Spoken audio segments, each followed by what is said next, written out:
Yes. Yes. Okay. So sorry for the delay, the 1 minute, 2 minutes. Somehow, suddenly, all the internet from the center here in Holland had disappeared. And all the men who can fix it, they were not here. And so, but then we had some Tara praises done, and here we are.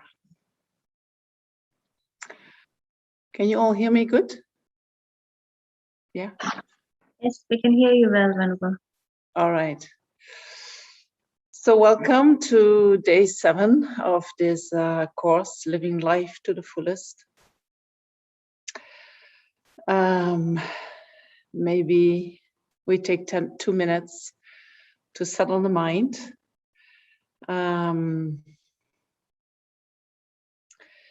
we can do that by just sitting comfortable.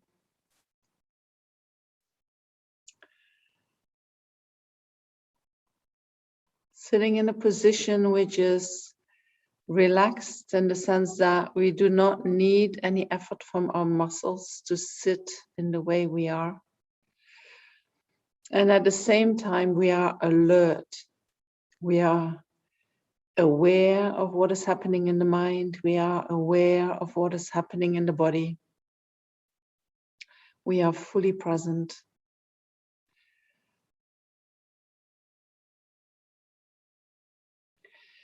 And we allow the mind to settle on the body. And if that works for you, you can also settle the mind on the breath. Allowing the mind to come to the body.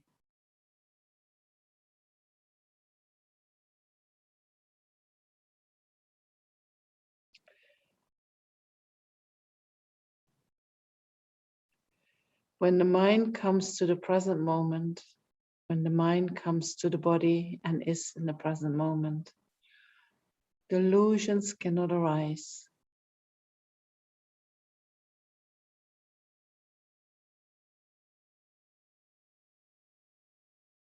It is like we stop stirring a muddy pond.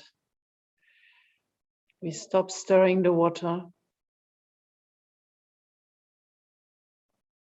and all the mud sinks to the bottom.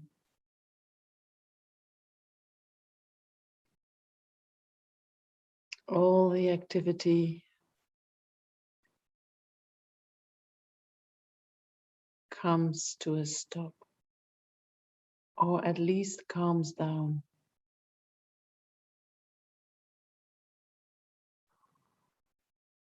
And then the mind becomes more clear.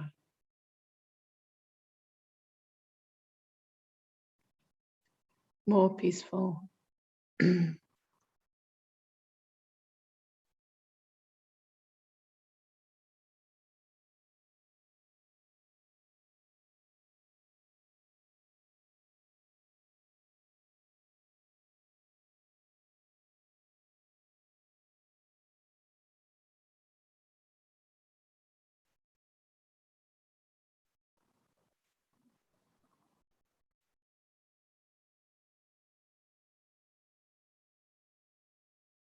And remember that when we have our mind with the body and with the breath in the present moment, that's the best way to get the most out of these teachings today, the meditation today, being here in this session today.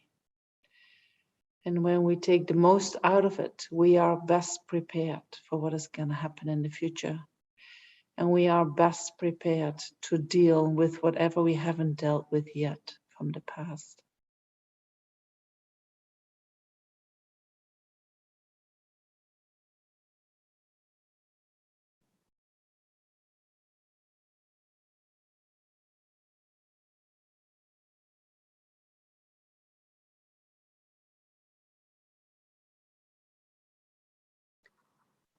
And then set your motivation for being here today.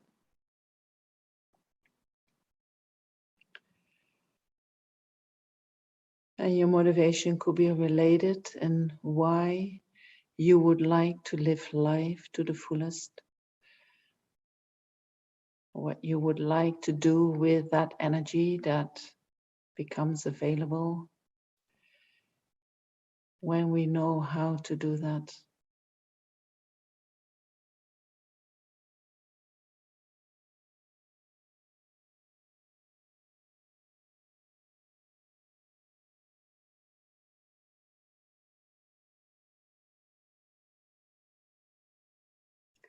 And make sure that that motivation lifts you up, really motivates you, like, yes, I'm gonna do this.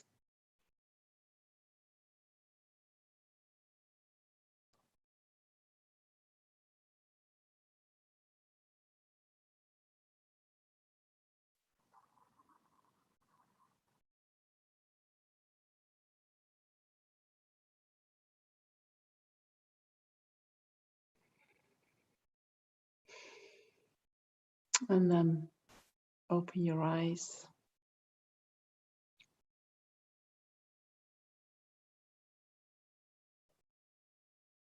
And we can start. So yesterday I gave you a little recap of last week where we spoke about what is holding us back to live life to the fullest.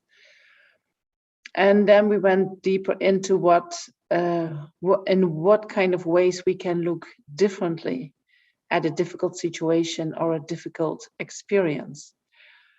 And we saw that when we can change our perspective, we can change our reaction to an experience. Our biggest problem is our reaction to whatever we experience.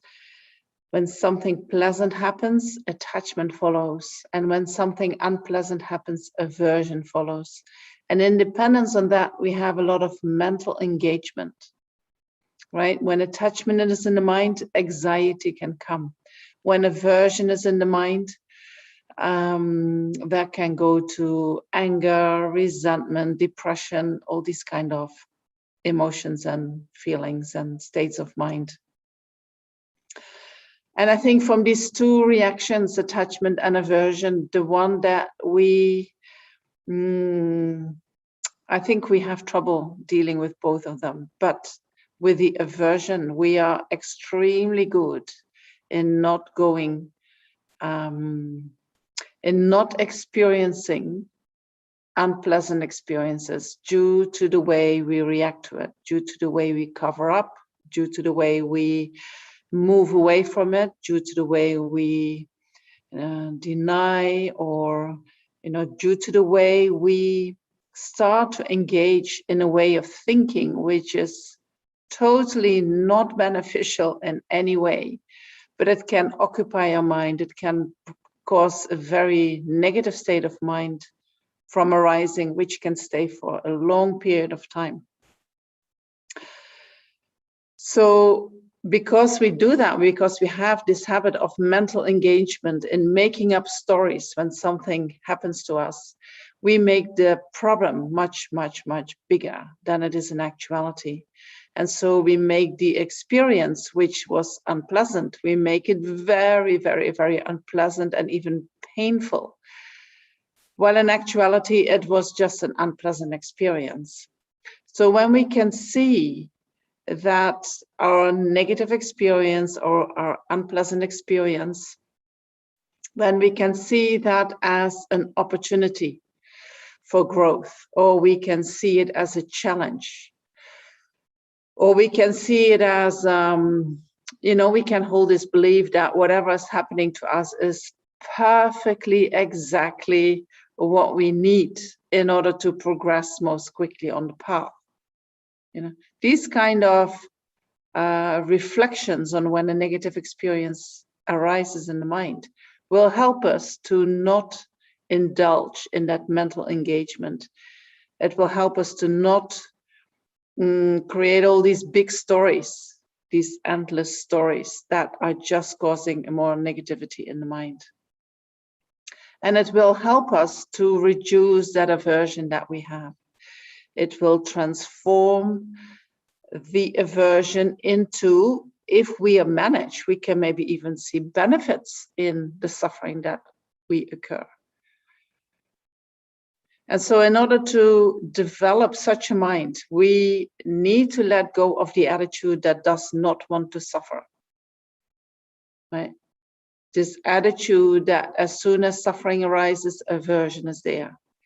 And we feel justified that we have aversion. And we call everyone saying, you know what I experienced. And then we feel justified to tell the story. And we feel justified in how strong we react. And maybe we want to retaliate and we feel justified in that, right? That all causes a lot of suffering. So if we develop a mind that can let go of the attitude of not wanting to suffer, when suffering comes, we say, okay, you know, it was my turn to experience that, obviously. And then in dependence on that, we can cultivate an attitude of being maybe even joyful when suffering arises, like, wow, another opportunity for growth, for instance, right? It won't happen overnight. And I think I've said that a couple of times, but we can practice that. We can first practice to be with the suffering and letting go of the mental engagement that really wants to get rid of the suffering. And so when we pacify that mind, after that we can see, well, maybe there are some benefits here. And how can I make this situation beneficial? It's not that there is benefit, like an inherent benefit on whatever happens to us. We can choose whether an experience is gonna, whether we can see the benefits of an experience or whether we can see only drawbacks of an experience. That's our choice, right? If we are looking for where is my power, where can I do something, where can I determine what happens to me, this is one of the places, right? Our perspective determines our reaction. And so when my perspective is that when difficult things happen, they are there to benefit me, it's just in a perspective, right? There's no ultimate truth in that. I can think these difficult situations are there to harm me. Oh my gosh, you know, if I have that kind of belief, then any little problem is going to cause a lot of suffering in my mind. But if I can take that difficult situation as, hey, that's going to benefit me. Wow, I'm going to take it. And how can I use this to improve my own qualities, for instance? It's just a perspective, but we can determine where our perspective comes from, how we look at situations. And so when we can change it, the reaction to whatever happens changes.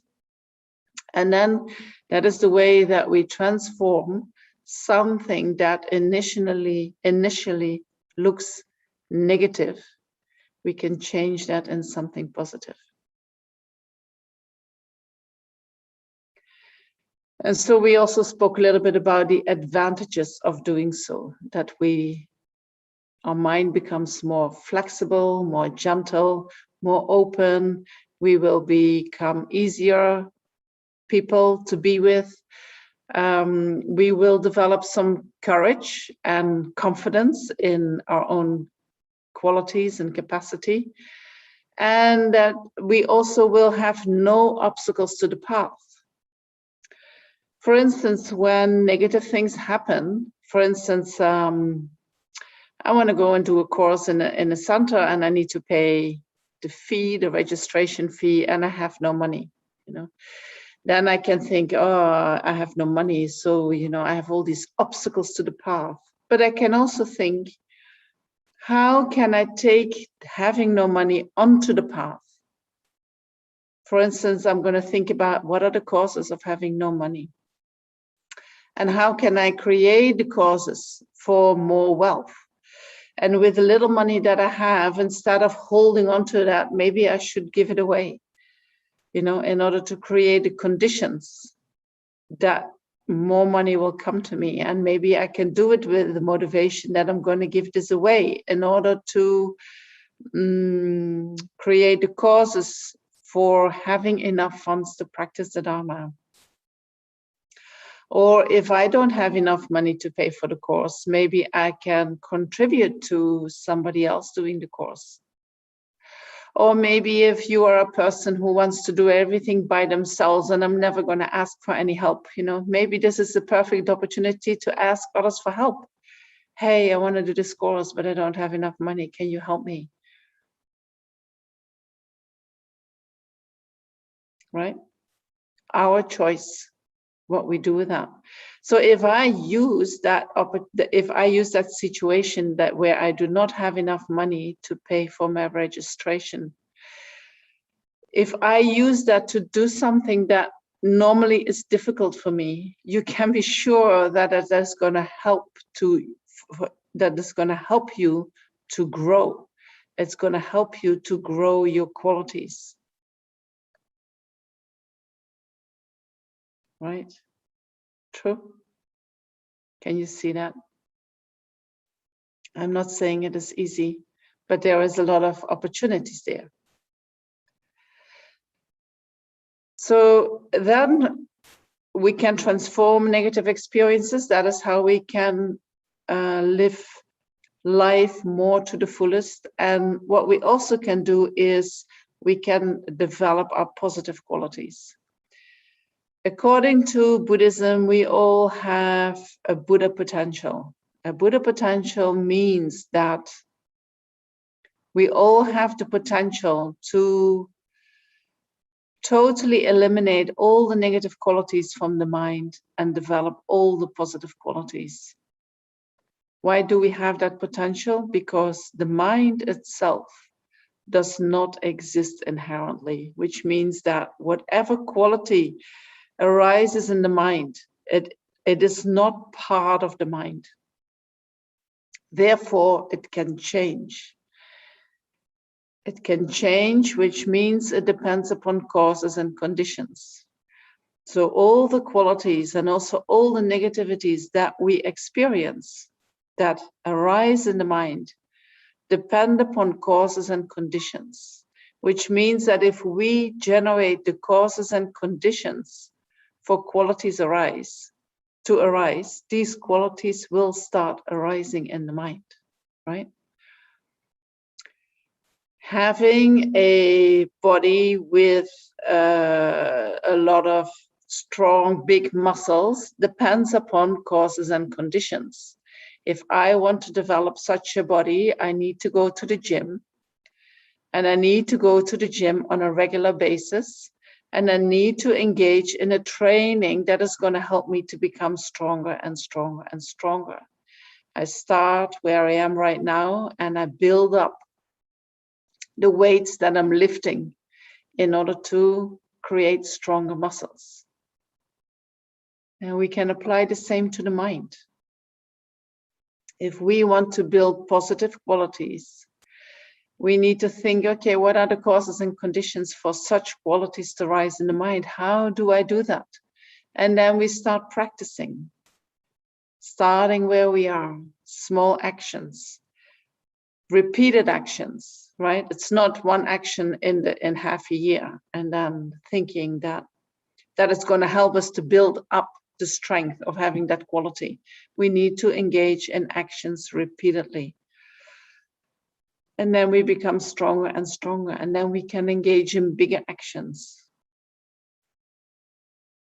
right? Until that quality starts to really become alive and becomes part of our, what we say, my character. You know, sometimes we believe, no, I can't do that, you know, because I have this angry nature. And even if I try to think about transforming my mind into something positive, you know, this angry nature is just coming. So it's, for me, it's not really something that is going to work. I don't see that, you know, but this is not correct thinking.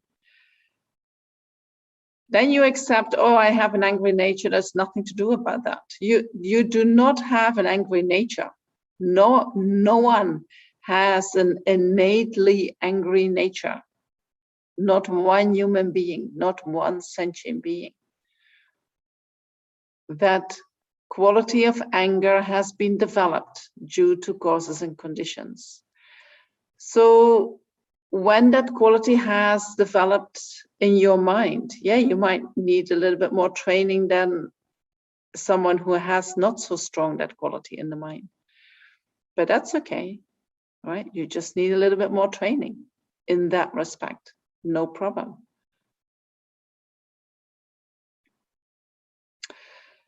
So when we think about developing good qualities and we think about the way the Bodhisattva engages in developing good qualities, then we're talking about the 6 perfections.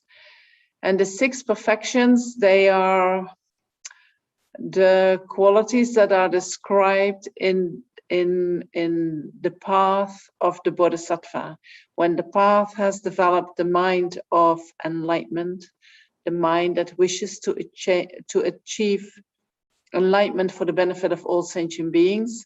Once that mind has been developed in the mind in an uncontrived way, the Bodhisattva starts their path to enlightenment. And on that path is characterized by practicing the 6 perfections. Does that mean that we have to wait with practicing the 6 perfections before we enter the path of the Bodhisattva? No, we can start now, right? Because these practices, although we might not develop them or practice them on the level of the Bodhisattva,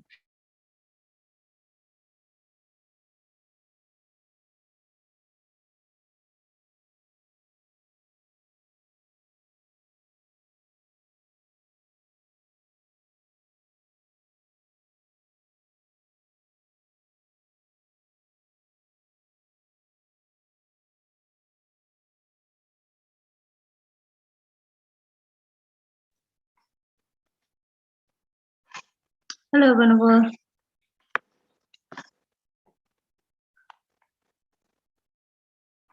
Yeah.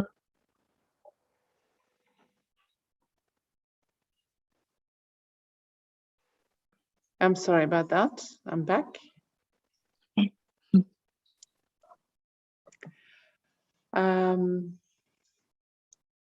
So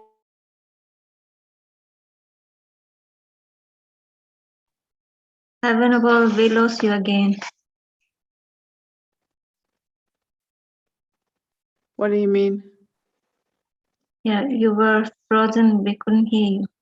Yes, Now yes. we can hear you. I'm back now. No, so I'm trying to go back to where you lost me.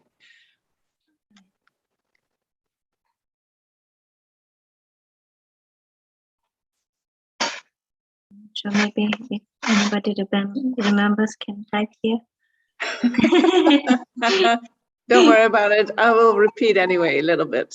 So I'll just go a little bit back, and then I started to talk about the 6 perfections, right? You probably got that.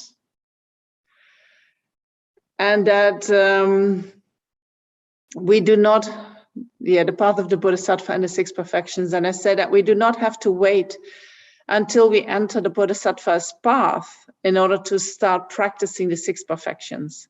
We can practice them already right now, maybe not in the same way as the Bodhisattva practices the 6 perfections, but we can practice them and generate a lot of merit with that, which eventually is going to help us to get to the place where we can develop that bodhicitta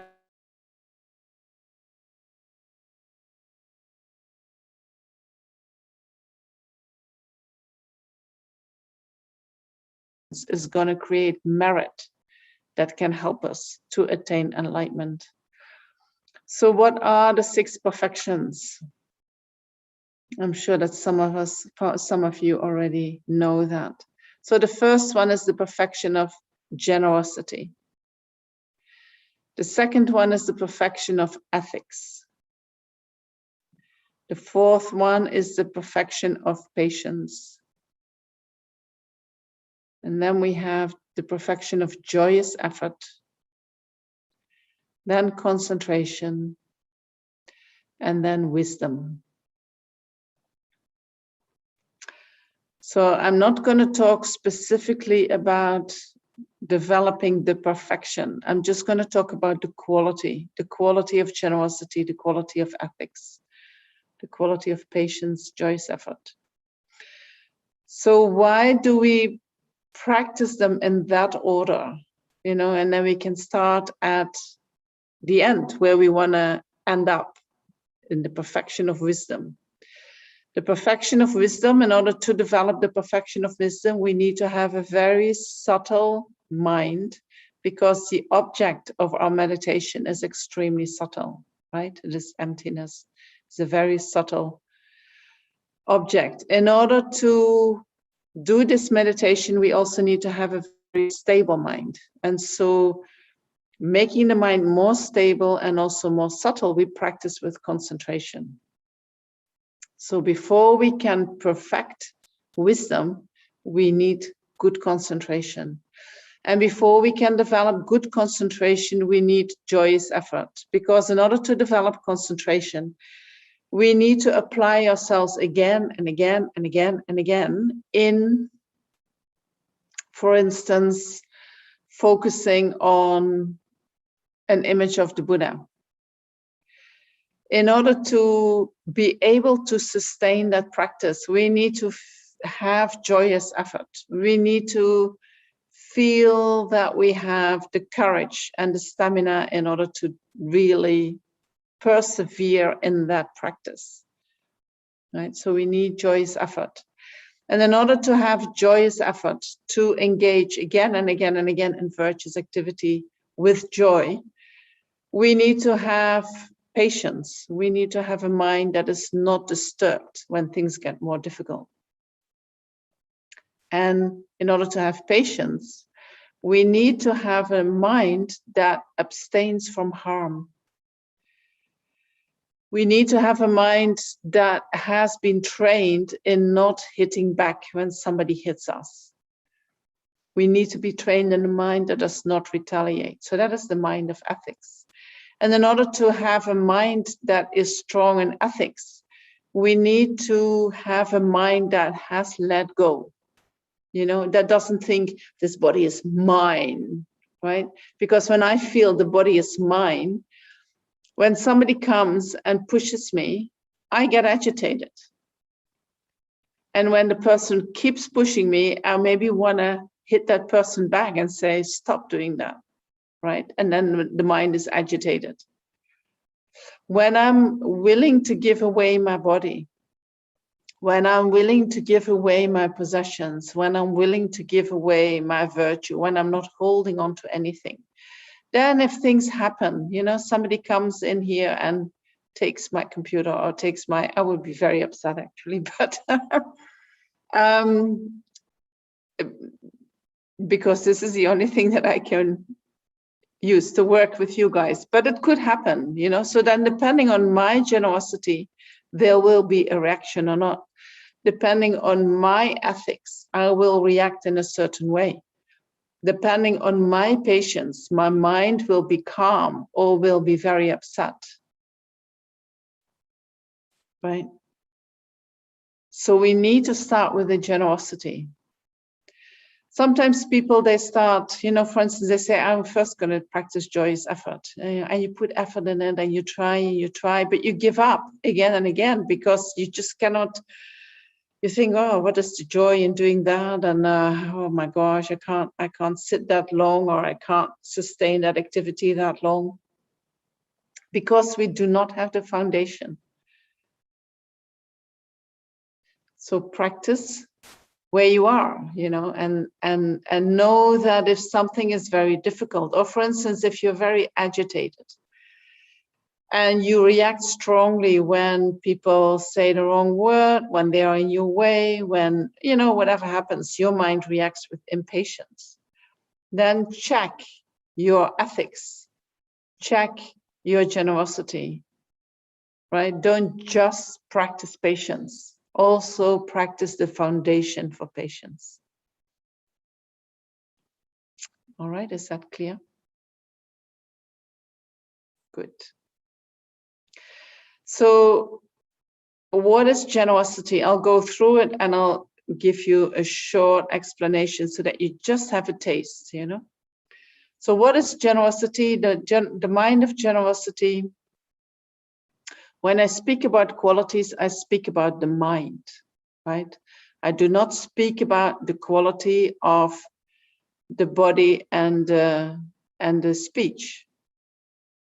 I speak about the quality of the mind, but that can lead to actions, verbal actions, physical actions, right? And they are included within that quality, but they're not the main thing. So when you want to practice giving, it's not like you give so that other people do not think that you're stingy. Well, in actuality, you are stingy, but you don't want to show that, you know. You give in a way that you really try to generate the mind of giving.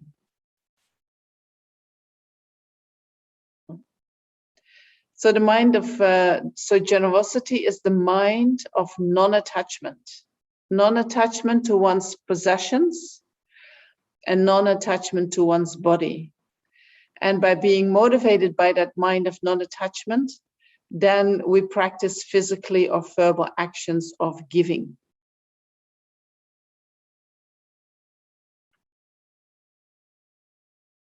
So whether or not we are generous and successful in the practice of generosity depends completely on our own mind, on whether or not we have destroyed our clinging mind. It does not depend upon removing someone's poverty. Right? Some people think that the bodhisattva or the bodhisattva only completes their perfections when they eliminate the poverty of other sentient beings. That is, according to Buddhism, not true. The perfection is attained in the mind.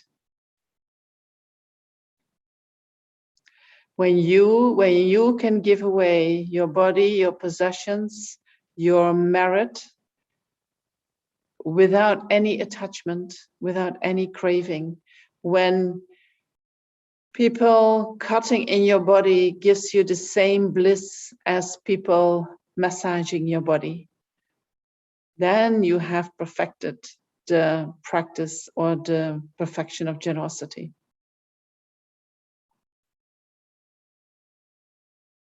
So what is it that we can give away?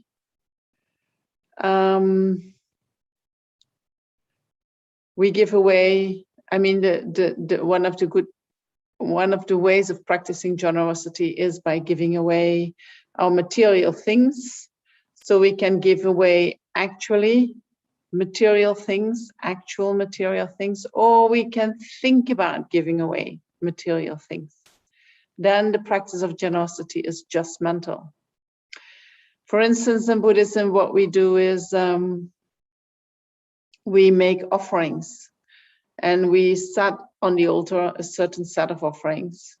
And then mentally, we multiply these offerings. So the real, on the physical level, the actual giving of material things is what is presented on the altar. But then mentally, we can make that practice very, very big. Right? 2 levels of giving. Then we can give fearlessness. Fearlessness in the sense of, you know, for instance, sentient beings whose life is threatened, trying to save them. When someone is in a difficult situation and you can somehow help them, go and help them.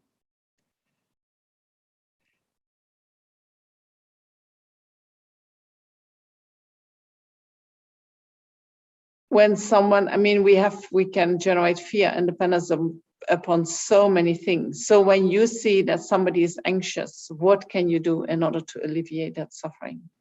So that is the practice of generosity. Then the first one that is taught in the Lamrim is the generosity of giving the teachings. Giving the teachings, giving the Dharma is a practice of generosity. Then, and I'm not sure why that is, in the Lamrim I only found these 3 divisions, but I also know that there is the division of giving, the giving of love, you know. And we can think giving of time, giving of attention, these are all ways of giving that we can practice every day.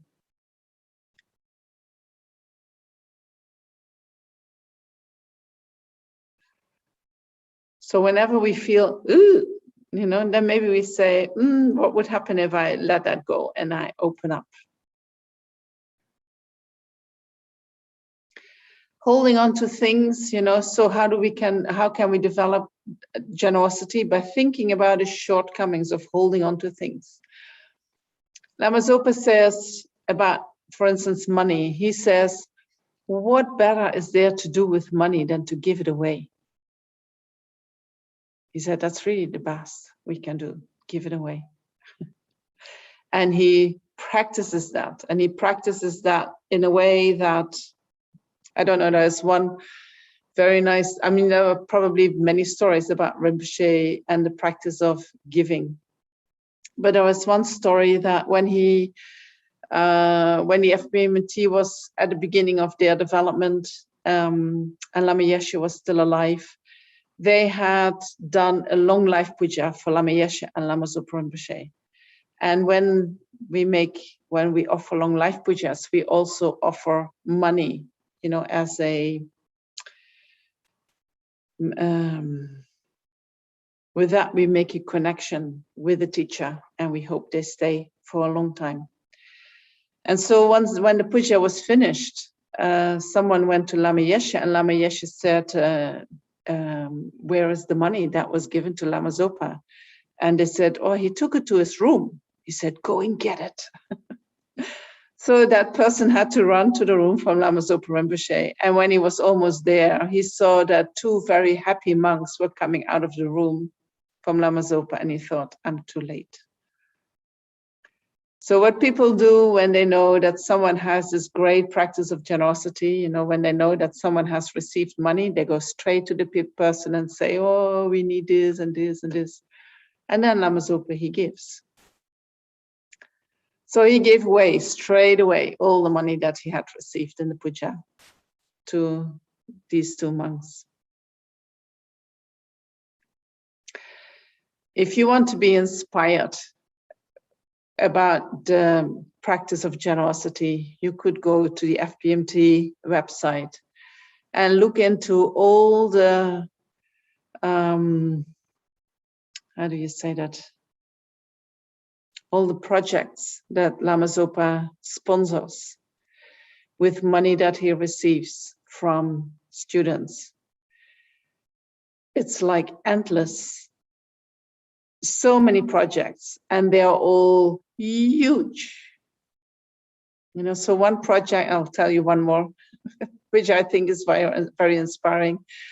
So Lama Zopa, when Lama Yeshe passed away, he was recognized, his reincarnation was recognized as Lama Ösel, or Ösel. And when Ösel went to the monastery, when he entered into the monastery, what normally happens is that the family of the monk offers lunch to all the monks of the monastery. And at that time, I think that was 5,000 monks.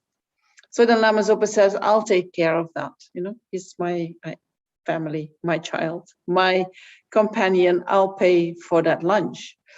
And then he said, but now I'm paying one time for the lunch. Why would I not pay for every lunch that is coming from today for the monks? And so he made a very strong determination. That's what I'm going to do. I'm going to pay for the lunch from now on for all the monks from Sarah J. And then after some time, he thought, why do I only buy lunch for them? Why do I not offer also breakfast to them? So he started to offer breakfast. And now he, I think, also offers dinner I'm not 100% sure about the dinner, because normally as monks, they don't eat dinner, but I know that when in the monastery, they have to work so hard that they can't eat dinner. So I'm not sure. You can check it out. So he decided to offer 3 meals a day forever to all the monks from Serajay. Forever. He said, as long as there is a monk in Serajay, I will offer the meals. Very, very strong determination. And he has been doing that. And even when I speak about it, you know, I get, how you call that? Goosebumps. Because it's such an incredible mind, you know, no idea how I'm going to do that, but I'm going to do it.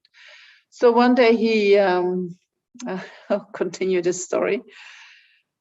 One day the funds were depleting, you know, and he could see that in order to sustain that project, he needed somehow find a way to have money coming in. And then he thought, what if I have a lot of money and I put it in the bank, or I invest it, and then I can pay the meals from the rent. If I would have such an amount of money, then I do not have to worry about it, but also the monks would never have to worry about it. And so one day he went to Taiwan, and he was gonna go to a nunnery. And the abbess of that nunnery, the night before he came, had a dream. And in the dream, she dreamt that the next day a bodhisattva would knock on her door and she should give him whatever he asked for. So the next day, Lama Zopa came to that monastery and knocked on the door. And the abbess opens the door and says, you know, what do you need? How can I help you? He said, I need $1 million. And the abbess said, okay, I'll give you $1 million. And so he received $1 million and he put it in the bank, or he invested it. I'm not sure how it went. And so that fund has been, that amount of money has been continuously producing enough money to offer the 3 meals to the monks. So this is the way the great bodhisattvas work. So then Gili says, how about giving to someone with bad intentions? Or who is abusing your good intention or ask for it repeatedly? So if your practice of giving is really pure, you do not have to worry about the intentions of others, right? I think, you know, we think, oh, there. Lama Zopa says, but you are as a bodhisattva, you want to give, right? So you give. Why are you going to carry? Why are you going to care about their motivation? Your practice is to give, not to worry about their motivation. He says that the prayer of the bodhisattva is, may I be used, you know, he says, and then these vasanas are coming and they're talking about being abused. Why are you not happy when people abuse you? Because that is exactly what you were praying for. For me, that practice is a little bit too difficult. So I understand where you're coming from, but I'm not sure if I can give you a good answer, right? Because I have some trouble there myself.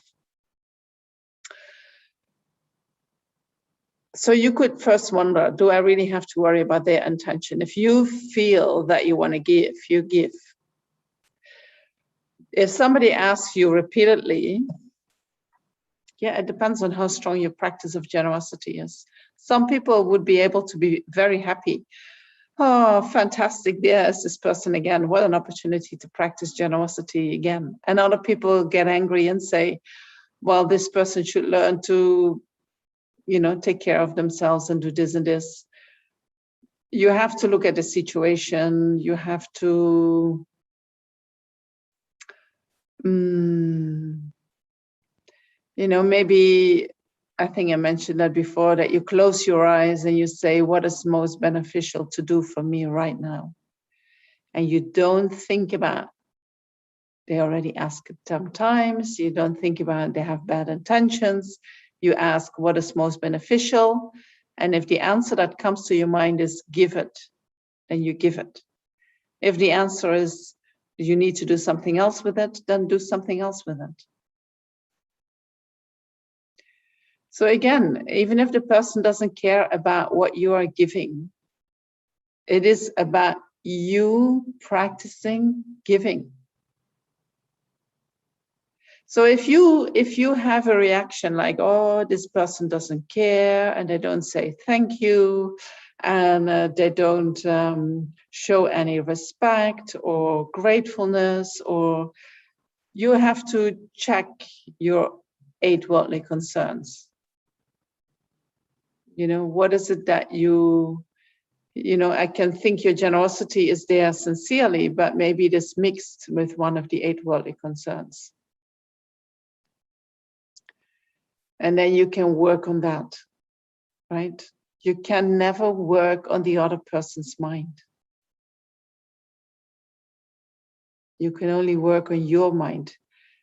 Lama Zopa says, when there is a beggar, that is your opportunity to practice generosity. You have the choice, do I'm going to take this opportunity or do I going to leave it?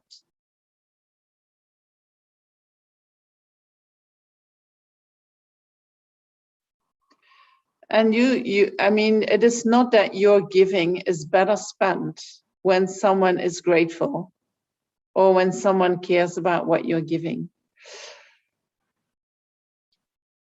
than when somebody doesn't care about what you're giving. It's not that your giving is better spent. Your giving is exactly the same. Right? It's not the giving that is the problem. It's your 8 worldly dharmas that is in the way. Then, but what you can do is you can think about what are the object of giving that are most creating the most merit, for instance. And if you want to know more about that, you need to go to the Lamrim and read in the section of the practice of giving.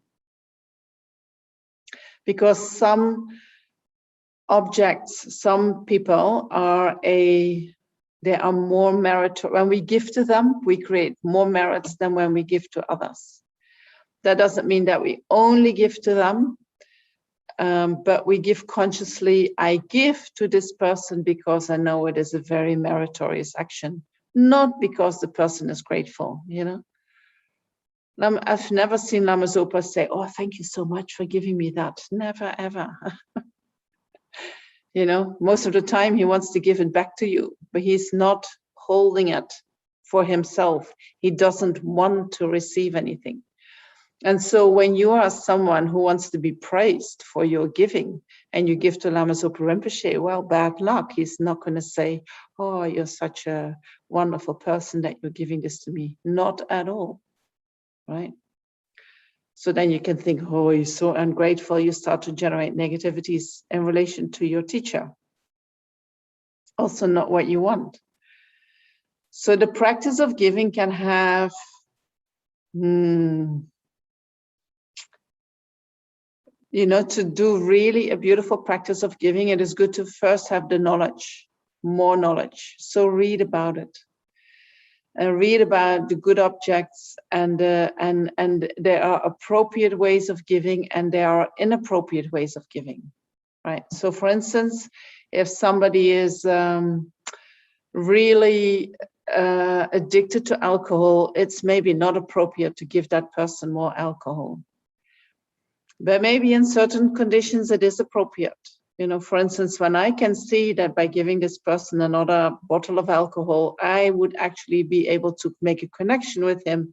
And from that connection, I will be able to help him to go to a place where he can learn to let go of the alcohol or whatever, you know. So it's not that it is not about, oh, I have here $100 and now I'm going to give it away. And I give it to whoever. You can do a lot very mindful and clear with the knowledge of this is going to be a very powerful action, or this is something that I better cannot do. Is that all right, Gules?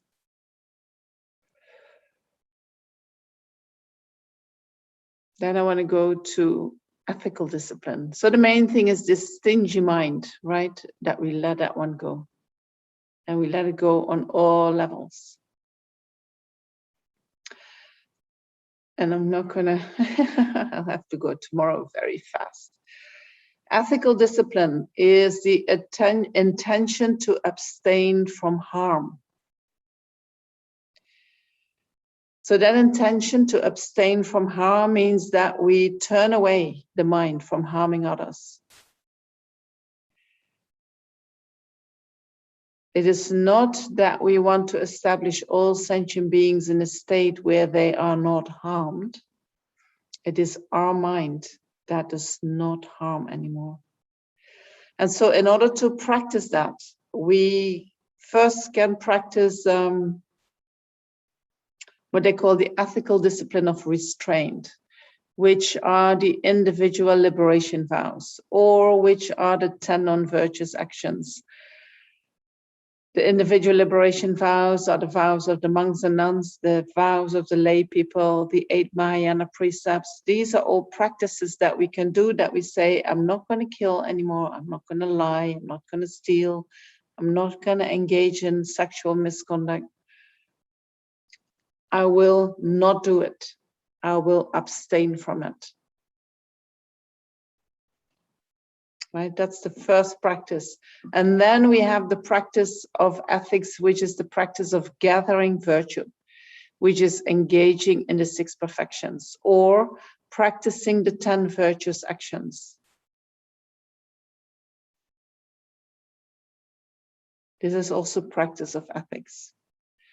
And then there is the ethical discipline of acting for the welfare of living beings. You know, there are so many living beings who are in need for help, who have fear, who are afflicted by sorrow, who are poor, who do not have a home, who have mental problems, who have, you know, just look in the world, so many people who have problems.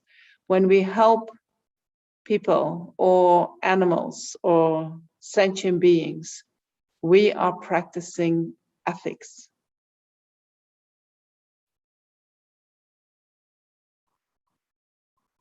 Yeah, abstaining from harm and then doing good.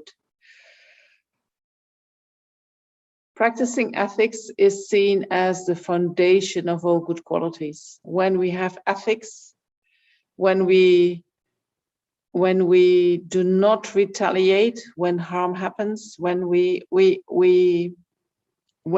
the commitment, I'm not going to do any harm, we lay a foundation in the mind on which many good qualities can arise.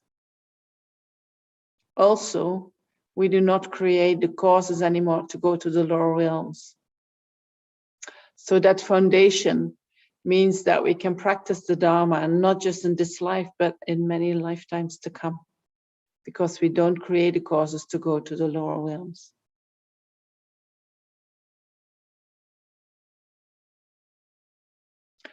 And so then from ethics, if we do not, if we have made a determination that we abstain from harming others and that we only want to be of benefit, then we can develop patience, or we have a very good foundation in order to develop patience. Patience is the mind that is undisturbed by harm.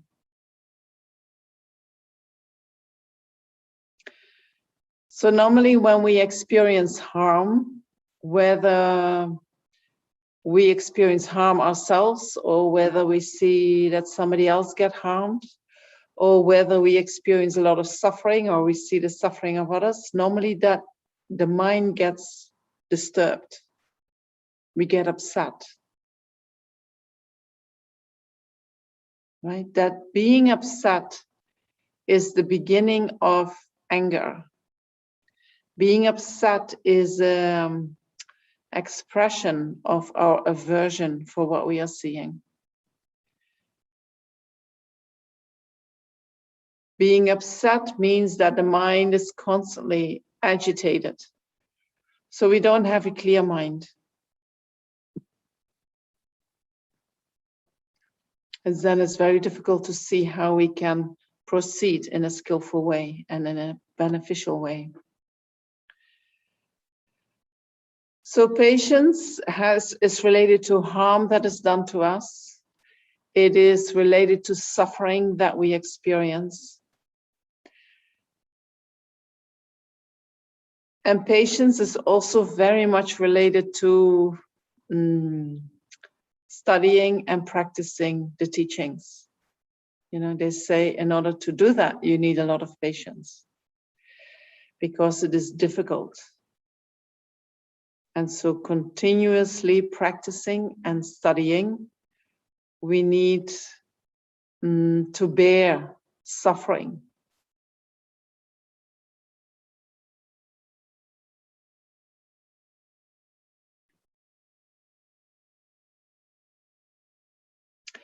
And so how do we cultivate patience? And I'm gonna suggest you more reading instead of I'm gonna say all of that. So there is, you maybe all have heard of the book of Shantideva, the Bodhisattva Charya, or the way of a Bodhisattva, or the way of a Bodhisattva's, the life of a Bodhisattva. In the Bodhisattva Charya, there is a chapter 6, I think, which is a chapter on patience, where there are all reasons described why reacting with anger to a situation in which we are harmed or in which we are suffering doesn't make any sense. To us, becoming angry appears as something very useful and something that we need to do in order to become free from the harm, or in order to put that person in their place, or in order to make sure that we are protected, or we have all kinds of reasons why we justify, or with which we justify our anger. And so according to the Bodhisattva Charya, there is not one reason that justifies anger. And in actuality, there are many reasons that show why getting angry is not justified at all. So that is very good to read. His Holiness the Dalai Lama has given a commentary on that, and you can find that in the book Healing Anger. He goes through that 6th chapter and he gives his commentary on it, and it's very useful to read through it because it will give your mind a different perspective of how to be with suffering, how to be with people who harm you.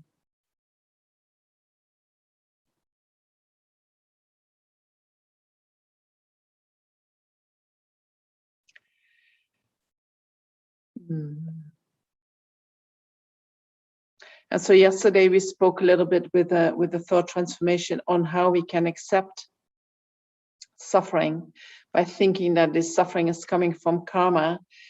And instead of adding a lot of mental engagement to the suffering, which in itself causes a lot of suffering, when we contemplate karma, we can stop that mental engagement and we can start learning to bear the suffering that arises.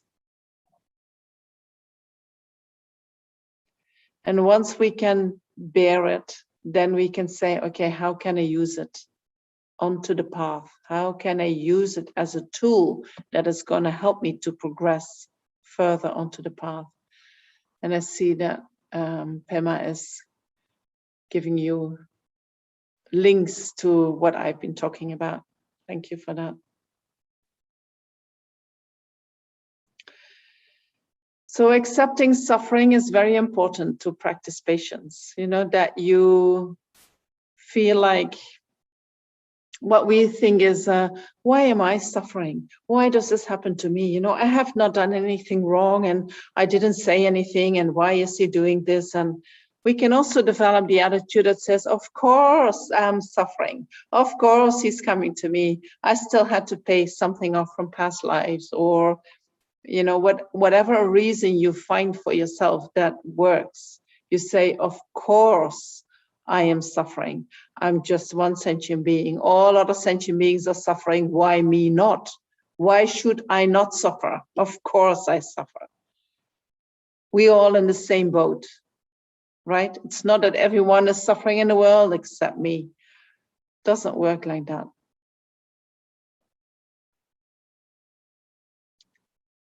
Suffering is part of life, you know.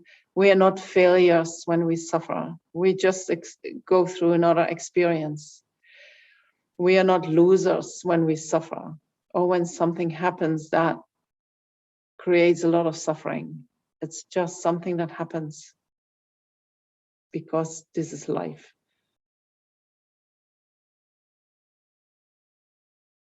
You know, we are living in a society where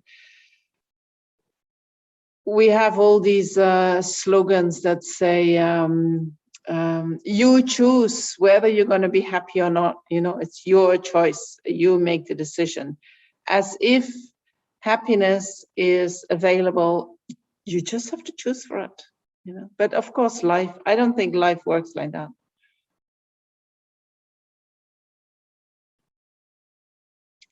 In order to really find happiness, we have to accept suffering. And I've never seen a slogan that is going to help us to do that.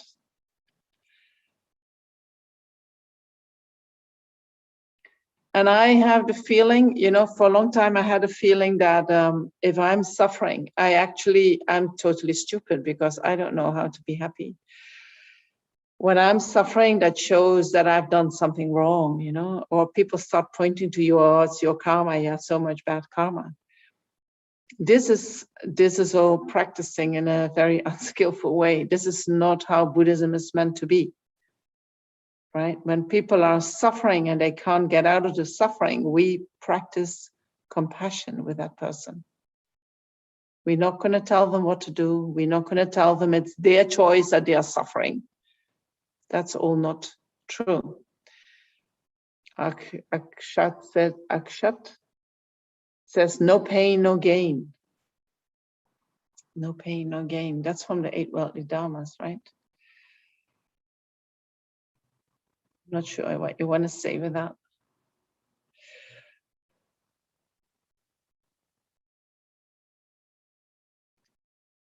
So where do we practice patience? We practice patience not in the situation itself. You know, for instance, something happens and you see that you're getting upset and you think, oh, practice patience. That's not going to work. I think that doesn't work. I think when the mind, as soon as the mind is upset, we do not want to suppress that upset mind. You know, that is not the intention of Buddhism. We want to be with the upset mind without adding fuel to the fire. We just want to feel it and be with ourselves with loving kindness, with kind self-talk, digesting what has happened. So but then afterwards, we can go and sit down and say, okay, what happened? This and this happened. Where did your reaction start? What were you thinking? What is the belief that is behind it?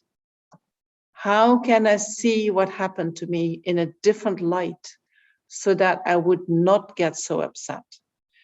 And then when something comes to your mind, you train your mind in thinking in that way. Then next time when something happens, you have some way of thinking in a different way. Then maybe your mind is less upset.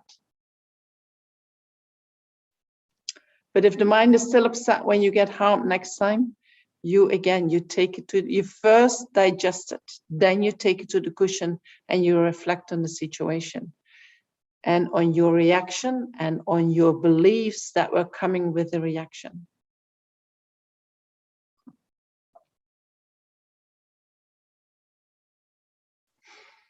And so I still wanted to go through perseverance, but I'm going to leave that for tomorrow. The first 3 perfections, they are a very, very good basis for developing concentration and developing wisdom. So we can do 10 minutes question and answer. And Akshat, if you want to say a little bit more about no pain, no gain. You mean if they come together, they're like a... What I meant was, you said there is no slogan for happiness without pain. So I think there's a slogan. No pain, no Right, gain. right. Yes. Yes. Right. You're giving me the slogan. Yes. But it doesn't sell, right? If you put it on the, if you would put that out, nobody wants to hear that. Right. So it doesn't sell. It doesn't sell. So people are not going to use that. But we in the Dharma world, I think it's a very good slogan. Yes. No pain, no gain. Is there for pain necessarily? If you have no pain at all in your life, and there are no sentient beings who have that, but sometimes you see human beings who have a very, very good life. Not much suffering. But if you look like how much do they practice, it's very difficult to even generate the mind that wants to practice. I have family members who have quite a very good life. They are like, well, we are not doing what you're doing. We are not thinking the way you're thinking. We have no need for that. Well, you can be happy with that or not. What I see is they have very little suffering on certain levels. And what they're doing is they're just consuming up all their merit, And instead of being then generous with what they're having, they become very stingy. Oh, no, we're not going to give you anything. Oh, no, we're not going to. You work yourself. You do your own job, So they're experiencing the result of their generosity in the past. And due to that, they become very stingy. And I think, wow, how do you consume all your merit in this life and you create the causes for poverty in next life, Then I prefer to have a life where I have not so much and where I have to be constantly alert that I keep practicing because my suffering reminds me, this is a result of your karma. So you need to create different actions. You need to engage in a lot of virtue in order to change your situation. So that is one of the benefits of suffering, being reminded of your practice.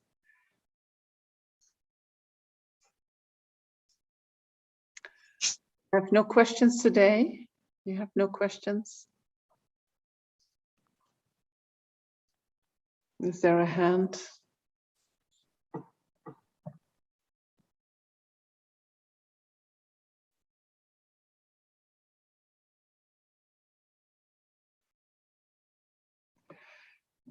Venerable, could you please elaborate a little on creating a foundation for patience? So the foundation for patience is ethics. And the foundation for ethics is generosity. So when we have the strong determination that we do not engage in harming others, when we have the strong determination that we abstain from harming, that already shows that when we experience harm, I'm not going to harm back. Right? So we already have practiced that when we practice ethics. When a bee stings me, I'm not going to kill the bee. Right?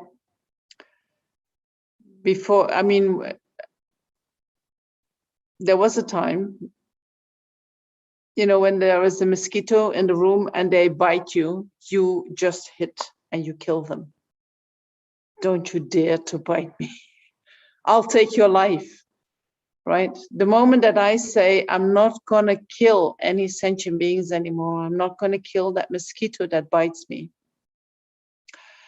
I need to bear the suffering that I experience of biting, right? And I'm going to be very aware of that. What I'm doing when I kill the mosquito, I hit the mosquito and maybe hitting hitting the place where the mosquito bite me is actually like covering up the pain of being bitten. I don't feel it in the same way as when I do nothing. So then watching the mosquito sitting on your arm and watching it biting you and feeling it and saying, okay, you can bite me, you know, it's no problem. You can take a little bit of my blood. I know that you're just hungry and you know that you are doing what your kind is doing.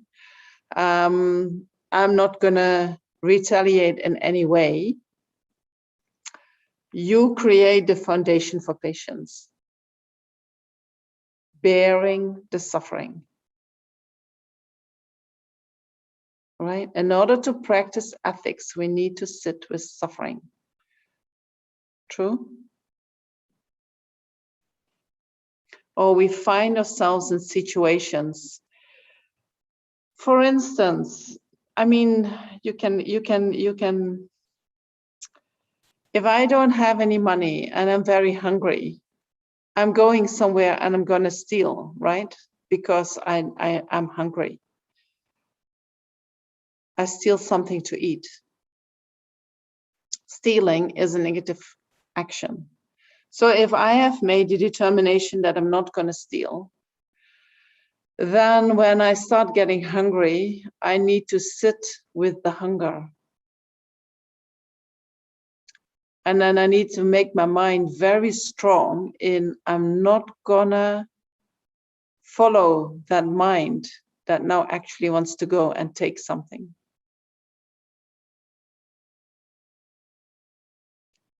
That's practicing ethics. And of course, when it is about hunger, it's going to be very, very difficult. When imagine that there is wartime and people come to your house and they kill your wife and maybe your children, you're going to be so angry, you're just going to kill, right? We all have that nature. We are not free of that. So how do you practice ethics when something like that happens? Or when you are married and then you know, your partner has become a bit boring for you and you're on a journey somewhere, maybe for business, and you meet this gorgeous person. How strong is your practice of ethics that you say, no, I'm not going to do that? You know, so resisting these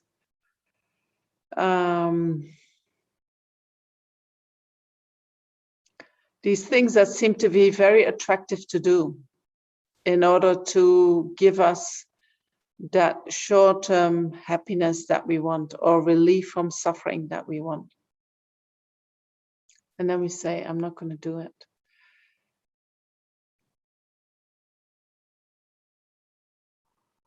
Does that help, Suas? Does that help? Okay. Yes, Venerable. Thank you so much. Okay. So you can observe in your life, you know, every time that you see that you want to engage in something, and then you say, I'm not going to do it. The suffering that comes with that, you know, that is what we need to bear in order to make our mind a mind of ethics, of pure ethics. And by doing that, we create a foundation that we can bear more and more suffering. And the more we can bear suffering, the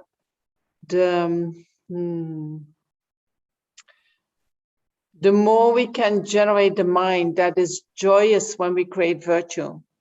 Creating virtue always comes with problems. Creating virtue always comes with difficulties. Creating virtue always comes with obstacles.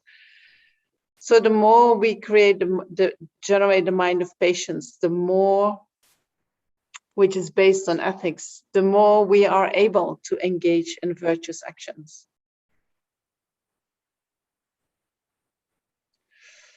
Gilly says, if someone or some other living being is really threatening our own life or well-being, should we still give in if reacting back is the only way out? So that depends. right? I cannot say, yes, you should give your life, because you come back with many examples that it looks quite stupid of doing so. So you need a lot of wisdom to know what to do and what not to do. And it also depends upon your own level of practice. So if somebody would come to me on my level of practice and threatens my life, I will fight back. You know, I do not have the mind that thinks, oh, I'm just going to let it happen. I can think about that mind, but I suspect that when it really happens, I will not be able to produce that mind. Some people, you know, there are many stories of great beings like Gandhi who got killed. And I think he said to the person who came to him with a knife, I knew you were coming, or something. And he fully surrendered, right? That shows his practice of nonviolence.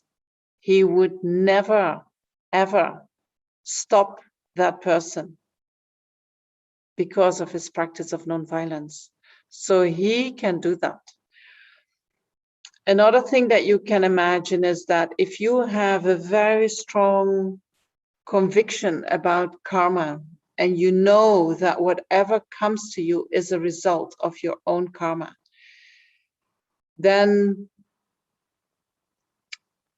someone taking your life is the result of your karma, and by experiencing that, the karma is finished, right?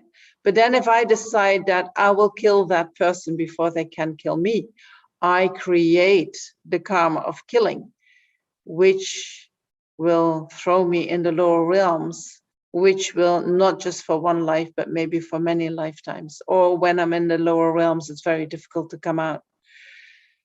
You know, if I can contemplate that very strongly in the moment it happens, I maybe have the capacity to let my life go, you know, knowing this is just one life.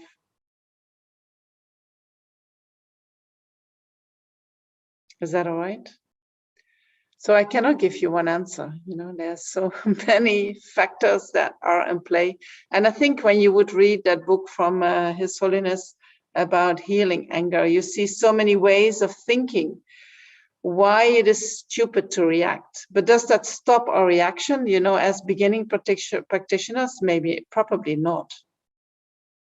We have to think about this again and again, meditate on it again and again, to really let these ways of thinking sink in. Because they are, you know, we think, oh, I'm not going to be crazy letting somebody go and take my life. No, I will fight back. And Buddhism says, why are you crazy fighting back? And that has many reasons for that. So, you know, familiarize with yourself with that. And in the meantime, when we practice ethics, you know, we can think what makes suffering arise in the mind.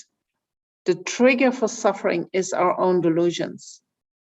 So if we can practice ethics, if we can stop engaging, making up stories when we feel suffering or when we feel pleasure, the more we can do that, the less we create the conditions for suffering to come to us. Right? Normally, who gets killed?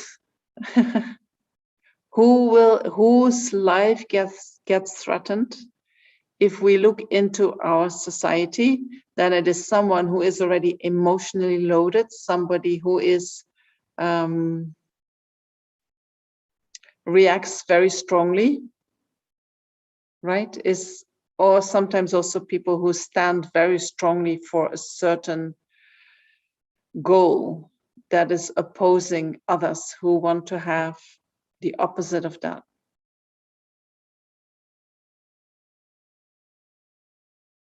Right? I think when you practice the Dharma, you try to step back from all of that. So then the danger that you're going to be killed is less present, but it can still happen. We're not free of that. Sugat says, how do we build a strong ethical mind? Get better at accepting suffering. Yes, get better at accepting suffering, but also, you know, that you realize that when we harm others, we are cutting in our own life. You know, we are actually harming ourselves. When we harm others, we are creating the causes for suffering. So by thinking about suffering and by thinking about where suffering comes from, every experience of suffering comes from harming others. So if we are serious about, I do not want to suffer anymore, we need to make a determination that I'm going to stop creating the causes for suffering. I'm going to stop harming others. I'm going to stop engaging in the 10 non-virtuous actions. That creates an ethical mind. And then by practicing that ethics, we will come into situations where we need to learn to accept suffering, where when we suffer, we do not retaliate. Right? That's part of the ethics of not harming others. So contemplating suffering, you go to the Lamrim, you contemplate all the levels of suffering, all the levels of samsara, and you contemplate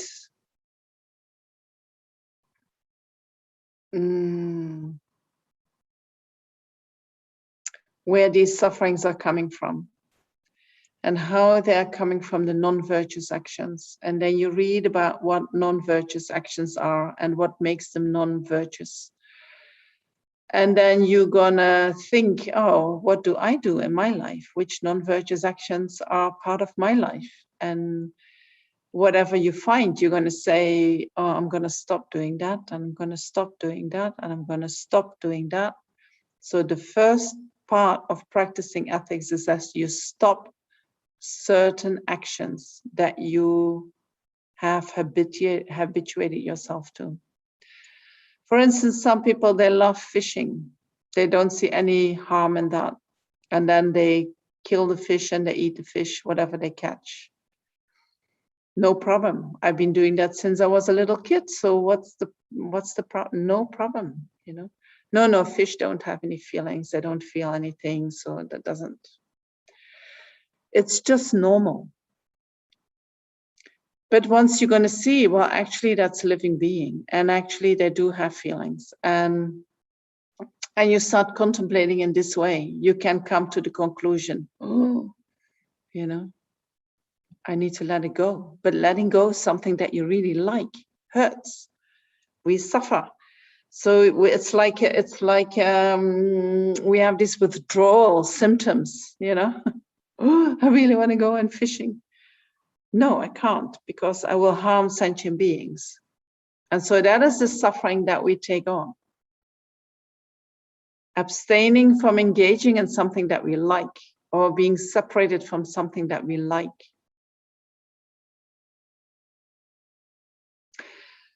There are many non-virtuous. I mean, the mosquitoes is a very, very good example, right? When a mosquito's in the room, or flies, or any little animals, we are so used to just smashing them so that they don't disturb us anymore. We take their life because they disturb us. So when you start thinking about that, you're taking everything they have just because they disturb us. You know, contemplating like that can help you to say, okay, I'm gonna practice not to kill a sentient being. How do I do that? You know, can sometimes be very difficult.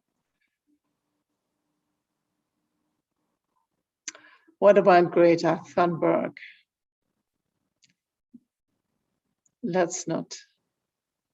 You can think about her whatever you want.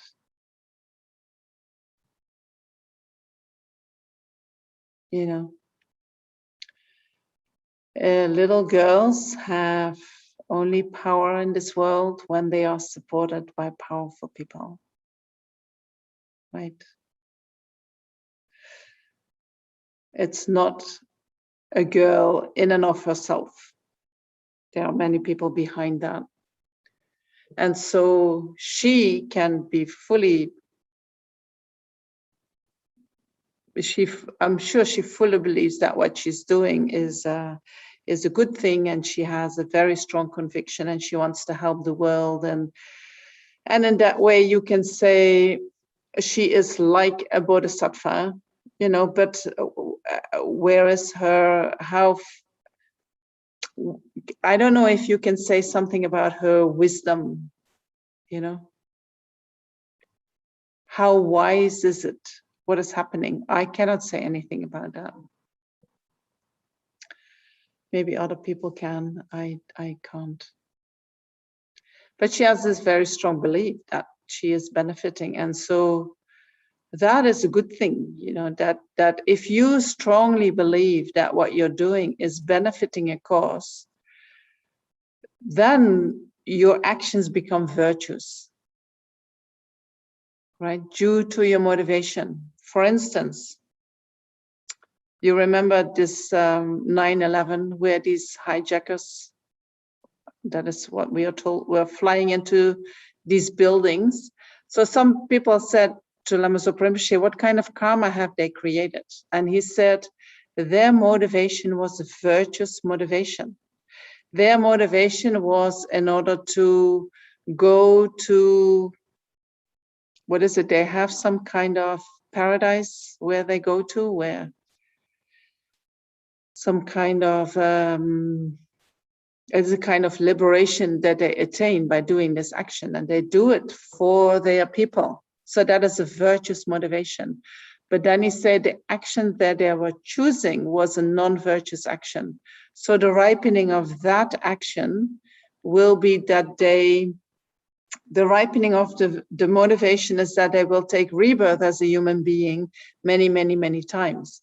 But the ripening of the method that they used, killing other humans, is a non-virtue. So the ripening of that will be that they have a very short lives when they are born as human beings, and they will die in the same way as that they cause others to die. So this, you know, we do not know. I think let's wait 10 years and see what happens when we're gonna bring that to people. I can be seen as polarization, and we don't have the facts. I think we are, you know, we are in the age of misinformation. We don't really know what is going on. And so there are opposite facts about everything at the moment. And so people choose to believe these facts, other people choose to believe these facts, and then we have this polarization. But I think, you know, whatever you think, that's fine, but we actually do not know, right? We only know that we are in a difficult situation, and we only know that what we are experiencing right now is a result of our karma.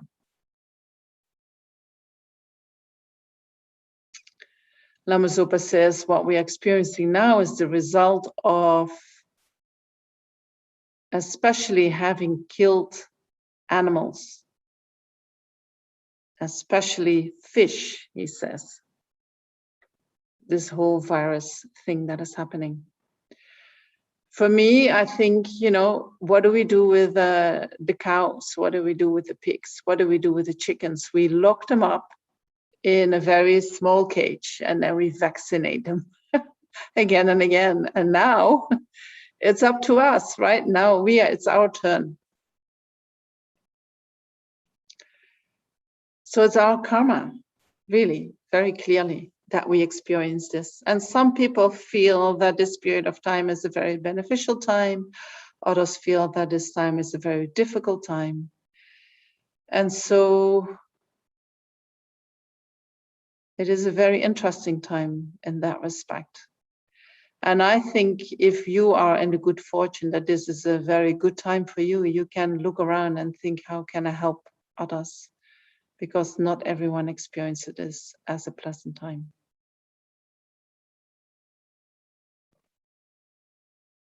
And try to stay away from that polarization, I think is very important. That we just try to look at the suffering that we experience due to this situation without judging, without thinking that we know really what is going on. We know what suffering is, but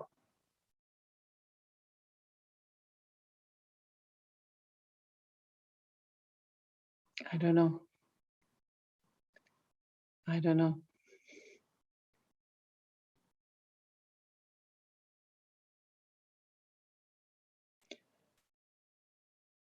Is that all right?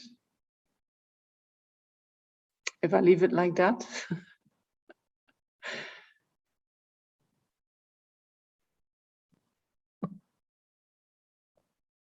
Believing greater is fantastic. It's up to you, but other people might think differently. So don't make it too intense. It is like that, nothing is like that. It's our opinion.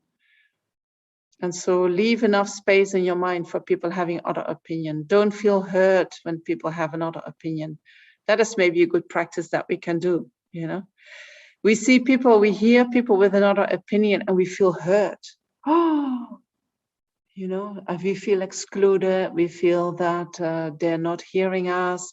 We feel that there is no space for us. We feel that whatever. Try to deal with your own emotions in a way that whoever is in front of you with a different opinion, love them. Just love them. Doesn't matter what they believe, doesn't matter what they think, doesn't matter. They're just human beings trying to be free of suffering, trying to find happiness.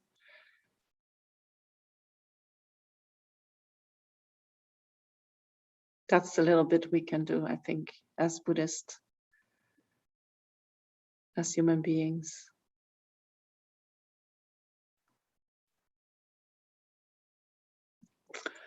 So where's everybody? I'm already at the end of my time.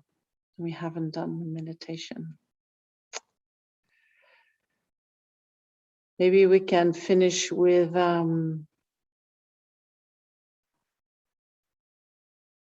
want to know how you guys are. Are you good? Or am I stirring things up? You're good. Eric is good. Suket is good. Ariana is good. Good. Karen is good. Rinsing is good. Julia, you're good. Fantastic. Okay. Maybe we do a nice reflection for the world as meditation. Is that all right? Just 5-7 minutes.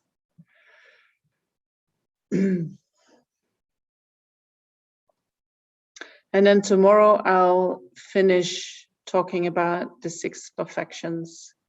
I'll try to finish.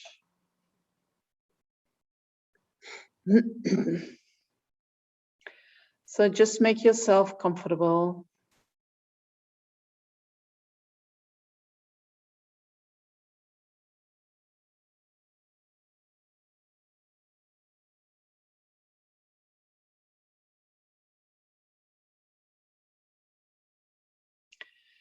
And maybe we can visualize the world in front of us, all sentient beings. especially the human beings. But also many animals, you know, their species is threatened by the way we behave. So if you feel you want to have them in your field as well, that's fine. And maybe all the beings that are not visible for us, the hungry ghosts, the hell realm beings, the gods and the demigods, we also have them in our field. Knowing that they are all somehow part of this life that we experience on this planet Earth.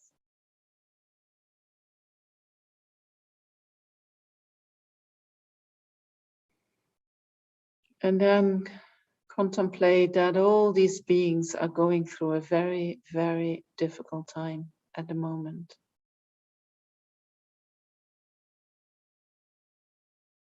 They are confused.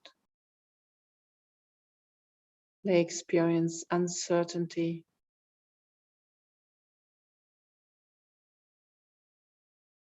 They experience desperation.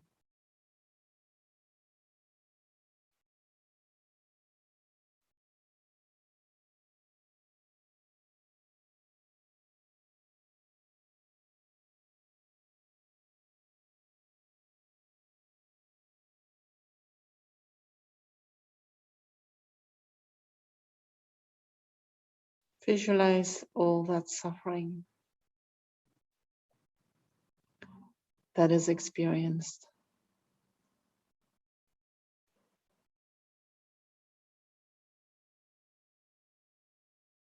And realize that at the moment we do not have the capacity to do actively anything about that.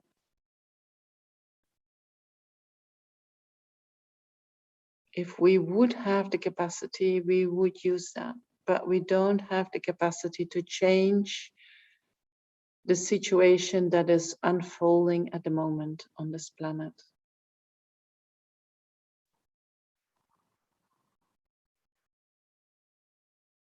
But what we can do is we can develop a mind that will contribute to a solution that is most positive.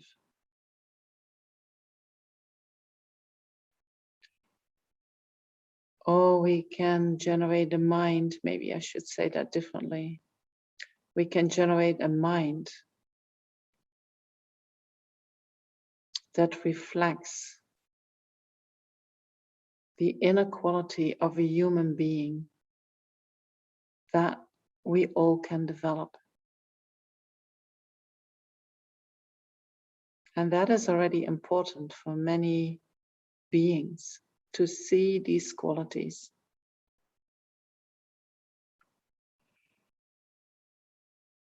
So with us having met Buddhism, having met the teachings that explains about the human potential and how to develop the human potential to its utmost extent,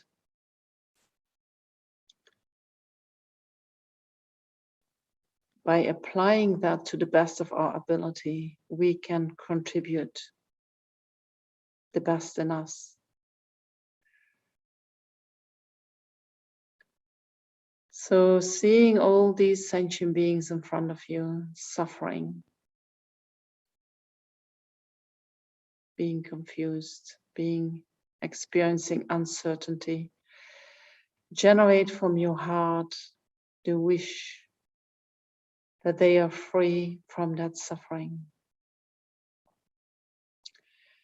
And from the middle of your heart, there is a little white ball of light.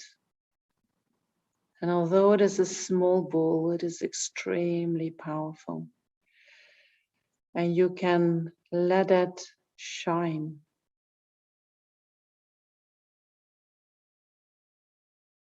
Rays of light are coming from that little ball of light at your heart, going in all directions. extremely powerful, radiating further and further, touching each and every sentient being,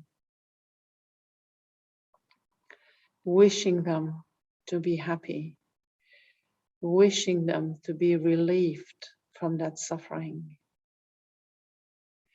wishing them to have whatever they need in order to be happy.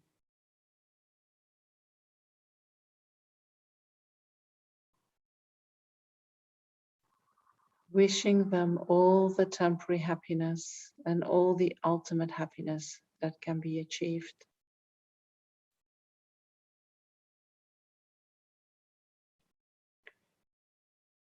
And you keep radiating out that light, which is very soft in quality. It is very powerful, but it is soft. So when it touches sentient beings, it touches them softly with loving kindness.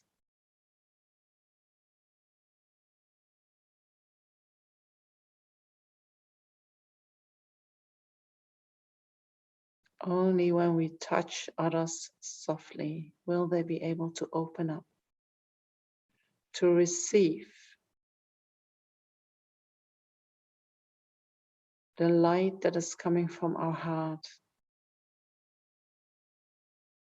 Its quality is loving kindness. And what it wishes is that others are experiencing all the happiness that can be experienced. And so if you like to first shine that light on people that you know, that you are close to, or you like to do it in general to the whole world, you keep shining that light until you feel that something starts to change. That people drop their resistance, that they, maybe first they break down before they can receive the loving kindness.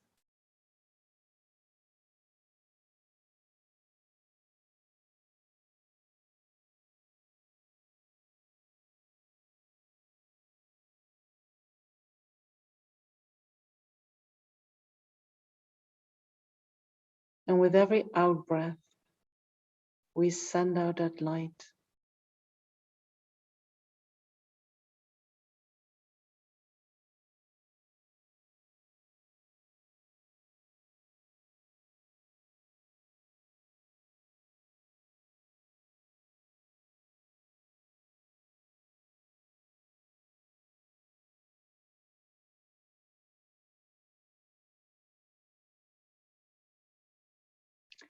And with our compassion, we are with these sentient beings. We know that all the sentient beings of this world are experiencing the result of their karma, but they are suffering. And so we wish them to be free of that suffering.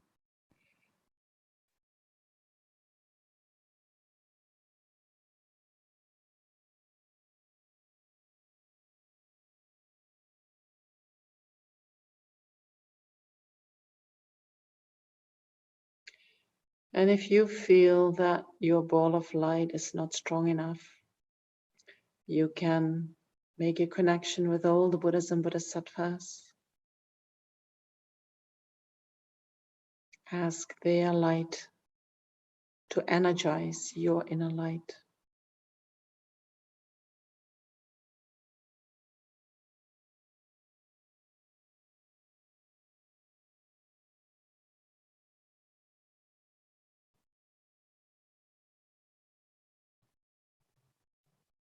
So that the energy that you have to wish others to be happy and free of suffering becomes unlimited.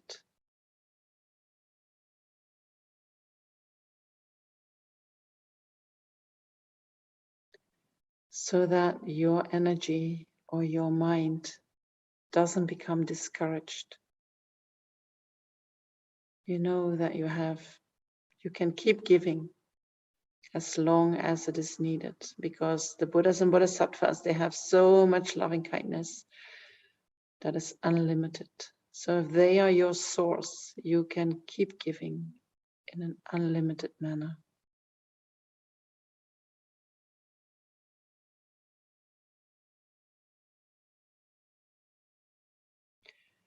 And when you give that loving kindness, you visualize that those that are receiving your loving kindness slowly start to change.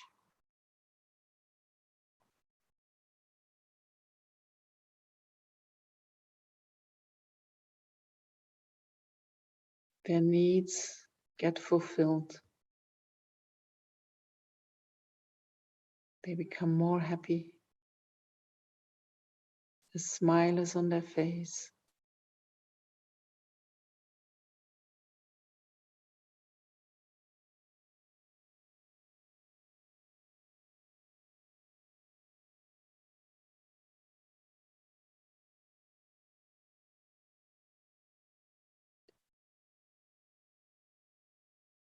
And so, although we are a few individuals doing this practice, we should not underestimate the power of doing such practices. Even if we are doing it on our own, we are influencing sentient beings.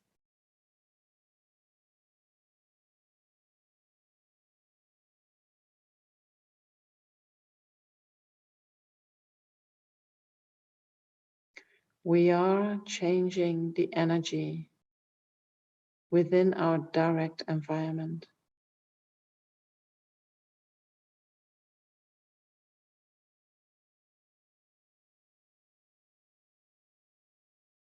And so every time when we can generate a mind like this, we are giving a positive contribution to life.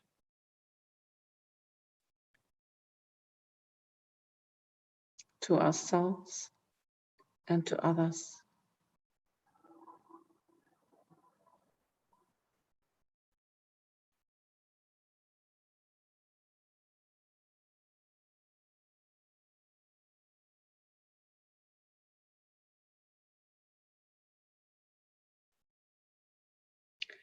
And so then rejoice that we have this capacity.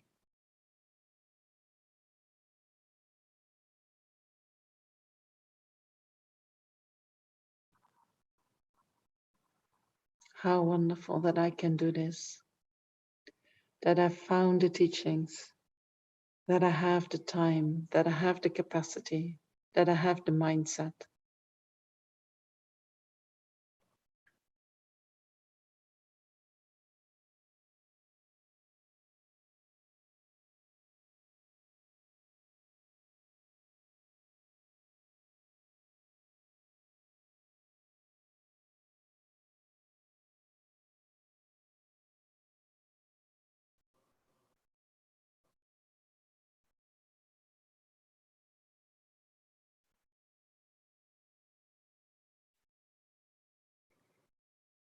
And maybe you feel that slowly, slowly, that atmosphere around the world or within sentient beings is slowly changing, becomes a little bit more light.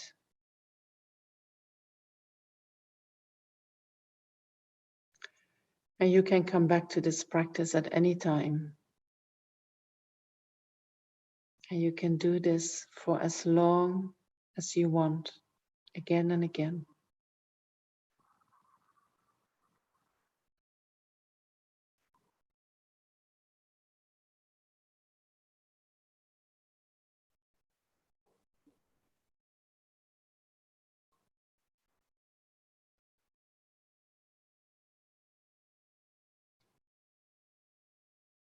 And then you can bring this meditation to a conclusion. Maybe you want to think about what you want to do with this meditation in the future, how you can use it.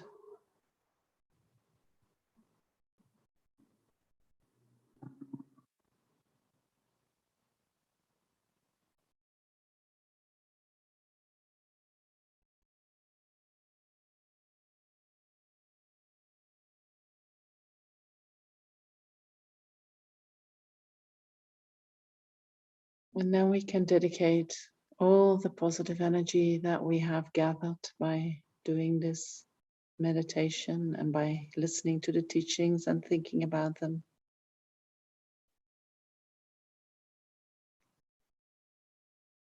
And we can dedicate that towards our own enlightenment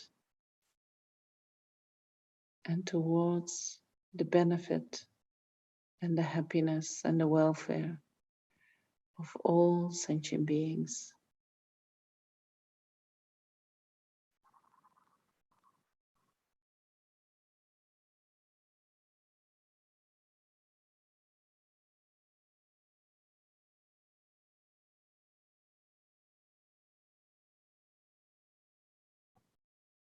And then I want to say thank you so much for being here today.